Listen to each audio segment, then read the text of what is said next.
And welcome to Our Revolution, Helena. My name is Will Boland, and I'm here today with Frank Kromkowski, who is, what is your, are you the leader of the group in town, president, or is there a president? No, we don't know your title. No, Our Revolution, Helena doesn't have any officers. We're a very grassroots consensus organization, and so we change our facilitators for meetings every time, and really we're a very non-hierarchical organization. Democratic? With a small d? We're democratic with a small d, yes. Excellent. Well, Frank is a well-known local activist, been so for a long time. Nice to have you here, Frank. Thank you. So we ended up a conversation last week about still trying to figure out this conundrum of Donald Trump and his presidency and what it means for America and why it even happened to America, to us.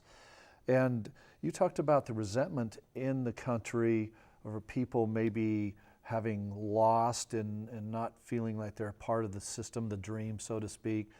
And the reaction is to vote for a billionaire like Donald Trump, which is a very strange thing to seem to want to do.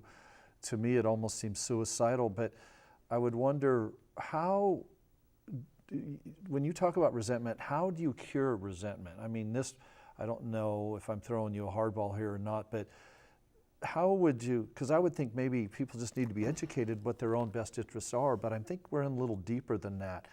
Your views on that? Well, resentment, as philosopher and psychologist Nietzsche said in the 19th century, is the most powerful emotion. When people feel hurt, they want to lash back. And if they don't have resources to do that successfully, doesn't mean they give up their resentments, but the resentments are channeled in other ways. To think that if you are resentful because your husband has been beating you up, you may try to walk away from that, or you may side with your oppressor and simply go along with the oppression that has been happening with you. And so in lots of cases, I think, and maybe in this case, the resentments that a lot of people have when they see that the education that they wanted for their children is out of their grasp. They can't afford it. So right away, what's really kind of strange about this, the resentments are legitimate. Yes. People can't afford education for their children. They can't, millions of people can't afford health care. So they have to go to the emergency room where they know they'll get some care, but they hold that off until they're really in an emergency. And people, need housing. And they know that in Helena, the housing waiting lists for subsidized housing or affordable housing have hundreds of people on them. We know that more and more people are always going to food share. And a lot of people were saying, something is wrong in the United States. We've been told that this is the greatest nation on earth, that we're the richest nation on earth. But unlike France and England and Germany and Britain, where education and college are free and healthcare are free, we can't afford it here. And people know that something is wrong, but they keep telling themselves that if this is the greatest nation on earth, somebody must be to blame, and I've got to be angry with somebody. And most people have not been able to find those champions in the political process, whether in the Democratic Party or the Republican Party, to champion those issues. But the resentments are legitimate.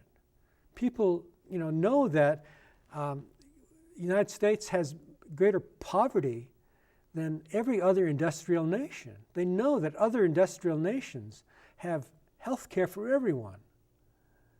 They know that these things shouldn't be happening, but they're happening, and so they're angry. And strangely enough, it seems, just monitoring the general media environment, that it is sold as the American dream is alive and well, that you still have that opportunity, and that must create a lot of cognitive dissonance for people when they're actually falling back in the system, but being told that they have opportunities and the dream is alive and well. That's got to create some kind of irrationality, because that's like a cognitive collision. Yes, and I think in one example that is really prominent these days, you have lots and lots of people falling for Trump's zero tolerance policy for immigrants. which has led to 3,000 children being ripped from their families who have a legal right to apply for asylum in the United States. They're fleeing from countries like El Salvador and Honduras and Guatemala, where the U.S. has sided with dictatorial and brutal oppressive regimes, and where drug gangs are forcing children to join their drug gangs or kill them. So the families are leaving those kinds of things. But people have fallen for the simplistic idea that Trump puts forth, did put forth right at the beginning of his campaign, Right at the beginning. that these immigrants are rapists and so forth, whereas all the actual studies, now of course Trump never studies, as far as I can tell, or if he does study, he's being fed information by some of the advisors of his who are racist nationalists. But in the immigration situation, people would fall for the absurdities that our southern borders are being overrun by dangerous hordes of people who don't care about our people, who are dangerous. Whereas the actual studies show that immigrants, once they're in the United States, are less prone to criminal behavior than regular citizens. But why do people fall for these things? Bob Holmes, my second father and mentor, said years ago, kind of paraphrasing a phrase from Voltaire, he said, you have to get people to believe absurdities in order to get them to commit atrocities. You have to get people to believe the absurdity against all the evidence that immigration is ruining our country. All the evidence is that when immigrants come into our country, they add beauty and depth and interesting variety, as well as workers for our country. But if you believe the absurdity that immigrants must be clamped down on and against international law, are not to be allowed even to present their case to an asylum judge who will look at their case and see, is there evidence that they've left Honduras or Guatemala or El Salvador because they feared for their lives? Well, the atrocities that people are then committing is to go along with Trump, who is then ripping 3,000 children with no plan for their reunification from their families. Now, I worked for Department of Public Health and Consumer Services in Montana for 20 years and oversaw, the person who was in charge of the foster care program. And I know that if in Montana one child was taken away from their families unjustly for no reason, apart from a tremendous abuse and neglect, and then there was no plan for reunification, we would know that the judges in Montana would be on the Department of Public Health and Services in the foster care system for a violation of that children's rights and the parents' rights. Whereas when Trump does it, this is an atrocity. People believe it's right because they believe the absurdity that no matter what the evidence shows, Trump is right in saying that these immigrants are a great threat to our country. They're not a threat to our country. Are we then living a lie? We have a mutual friend, the great writer locally too, Paul Edwards. He's still in town and we're blessed to have him here. He contends that it's the system itself, that capitalism has produced these hypocrisies and this disequality that people are laboring under right now and creating the phenomenon of Donald Trump. Would you go as far as Mr. Edwards does in that? Well, as I understand what Paul Edwards is saying, in some of his videos and in many of his articles, which are published regularly in the journal called Counterpunch, he's saying that you can't just look at Trump. He's a symptom of a deeper problem. And the deeper problem is that unlike other countries where people have recognized that there have to be democratic controls on the economy, they're called either social democrats or democratic socialists, that in our country that has been blackballed and called communism. Whereas capitalism, which is a greedy system, which is not the same as small businesses helping each other in their community, but it's a system based on greed.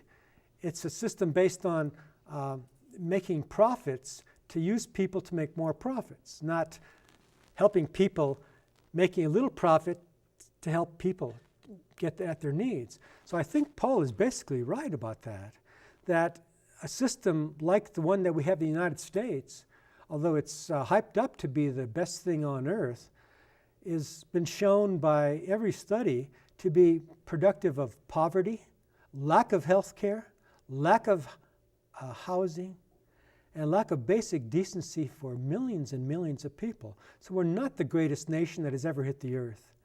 Unfortunately, that's not the case. Wish it were the case, because then we could all say, bring those people from other countries here, and where they didn't have health care, we'll give them health care, because health care is a human right. Health care is not a human right in the United States. Housing is not a human right in the United States. We have tremendous homelessness and tremendous poverty, 17% poverty in the United States, same thing in Montana, and no real program. There's never been a real war on poverty in the United States. That war on poverty was sidetracked when all the money went into the Vietnam War.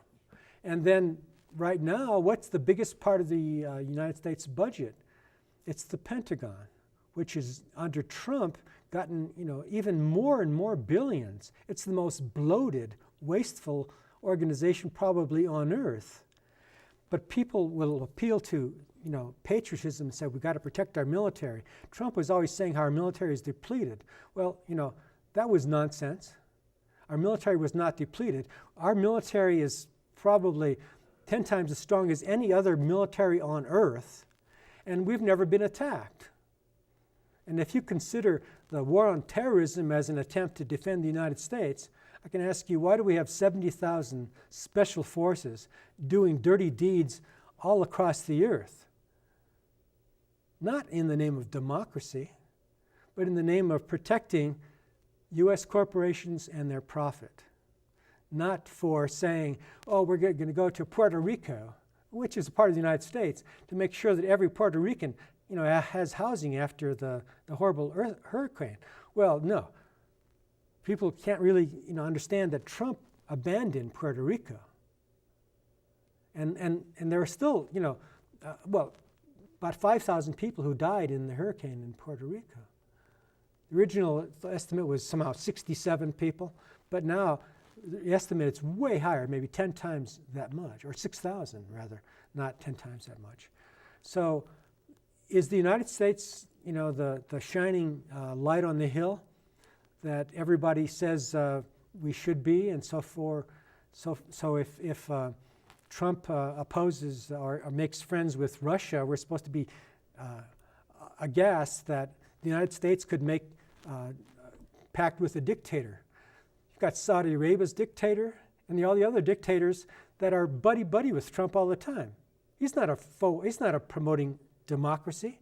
And the United States, as Noam Chomsky and Paul Edwards have said for a long, long time, is probably been in cahoots with overthrowing more governments than Russia ever had a chance to, whether it was the Nicaraguan government in the 1920s or the Salvadoran government, and we supported dictatorships all over the world. The real history of the United States is a much sadder story. We support Israel to the tune of $10 million a day. Now, if you really believe the propaganda that Israel is a great democracy, you wonder why Israel violates international law every day by blockading Gaza, the largest outdoor prison on earth. I mean, there are boundaries, but it's a prison. And Israel shoots people there every day. They're bombing them today, July. They bombed them last month. They killed thousands of nonviolent demonstrators in Gaza who were trying to march just to say, we, on international law, have the right of return to our country. Which country is that? Palestine, which was taken over by the Israeli Zionist army back in 1947 and 1948. And when 700,000 Palestinians were evicted in a massive military campaign from their villages by the Israelis. Trump seems to be best friends with Netanyahu, who, if he's a Democrat, then I'm a Polish aristocrat or something, really. So what does that say about America, that it will overthrow democratic governments? globally and support a country like Israel. That's not really how we were raised here, and I don't think that's what we are led to believe as Americans. There seems to be a bit of a conundrum there. Are we, again, living a lie, and is Donald Trump an outgrowth of that lie? Because nothing seems to change through presidencies. It's bigger than any individual president. Would you agree? It certainly is a historical lie to say that we've been the great bastion of democracy. We certainly were part of the effort to overthrow the Nazi regime in World War II. But then immediately after World War II, what happened? The United States decided and pushed France, which was a colonial power, which illegally occupied and controlled Vietnam, both North and South Vietnam. We pushed France to reassert its colonial domination over that. Right after World War II, we were no longer the great liberating power, but we were now the new superpower, which was controlling the one place that we had a chance to take some action on. And so in Vietnam, it was a lie. It was a lie that the North Vietnamese invaded South Vietnam. There was no such thing as North Vietnam and South Vietnam. These were creations of the United States government, which set up these puppet regimes. And so right from that time, the United States was living a lie and actually promoted France in its efforts to suppress the Vietnamese people who were talking about George Washington and our Declaration of Independence. And it came out not too long ago that the United States government, which used the atomic bomb on Hiroshima in 1945, offered the use of the atomic bomb to the French to use at Dien Bien Phu, which was a big battle in the war between the Vietnamese nationalists and the French, to kick the French out of that way. So I have so many friends of mine who are still suffering as soldiers, U.S. soldiers, from the Vietnam War, have had nightmares every day, PTSD, and they did that for a lie. True. And you see that thread running from Vietnam all the way, obviously, to President Trump today. And you are involved in a group called Our Revolution, Helena, because of that. What is your revolution? We only have a couple minutes left. And how would local people become involved in this group?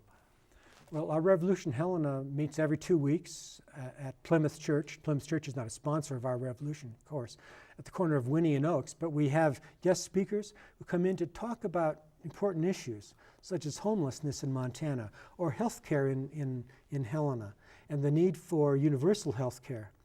And so people are invited to come to join our efforts. We're going to be having dialogue with Kim Reed from Helena, who produced the movie Dark Money, which is about dark money in Montana politics. And when is that? That's going to be August 10th here in Helena at the Myrna Loy. And we've had John Modell, former Commissioner of Political Practices, to be one of our speakers to talk about what he found out about the dark influence of secret money in Montana politics. And so there are lots of things like this that we care about. But we also care about linking up with other groups, such as the Moms for Gun Violence and the Helena Youth Against Gun Violence. We're working on voter registration with Rise Together Montana, which is another local group. And so our efforts is to try to build a wider and wider circle of people who know that democracy needs to be strengthened, and that we need to try to work on those really pressing issues like health care for everyone.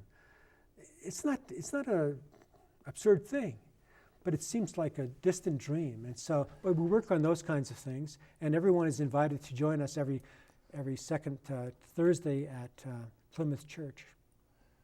There you have it. Very good. Sounds like you've been busy. Yes. Thanks, Frank Kromkowski, for coming in today. My name is Will Boland. We've been talking with Frank, representing Our Revolution Helena, and we'll do it again. And tune in next time. Thank you.